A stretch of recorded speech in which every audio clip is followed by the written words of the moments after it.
debut game with some minor gripes. 12 is better than 6 is basically Hotline Miami in the Wild West, however the gunplay has a very different focus.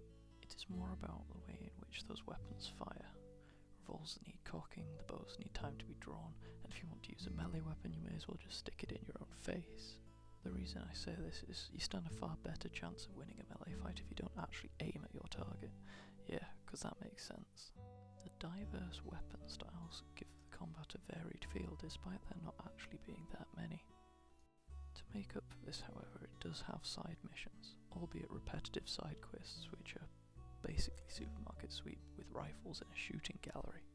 The only reason to actually do these is to get more money or to buy the power-ups, which are also available in these sort of interlude sections. The power-ups are pretty much what you would expect, carrying more ammo, the armour, and of course the name of the game.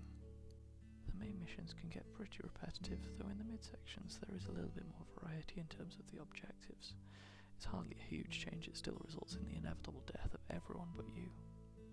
Another key aspect courtesy of Hotline Miami is the fast restarts.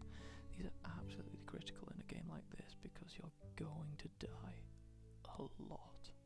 If you happen to fire the wrong gun in the wrong place and attract the attention of just about everyone in the city, it's going to result in your death, unless they happen to line themselves up nicely so that you can kill 3 per shot. On top of this, the art style can also make the game more difficult in places, as the large shots in a top-down setting can mean that alive people look exactly the same as dead people. On the other hand, the art style is very striking, and one of the main reasons I was attracted to the game in the first place. It works well and combined with the setting creates distinct environments. To top it all off, the soundtrack is spot on and fits the setting and gameplay perfectly. It's fast paced where it needs to be, with a nice western twang. It has a good story, albeit very cliche, with several lines that are chuckle-worthy. It also keeps most of the dialogue very short and to the point, so you don't have to stop the killing for very long.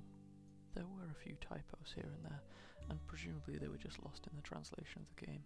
They don't detract from what's happening, and besides, I like the idea of going to a workshop. The game unfortunately seems to have an FPS log being shown at 38 frames per second consistently. It also crashed a few times during the level switches, but the autosaves and fast boot up were enough that this didn't cause too much of an interruption with the gameplay.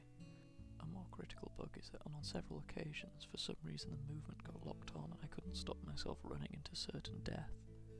It took about 5.5 hours to complete, which is a good length. Without more variety in the game it would have started to get stale. It does have some replay value in the form of an arena mode, which is your usual wave-based horde mode.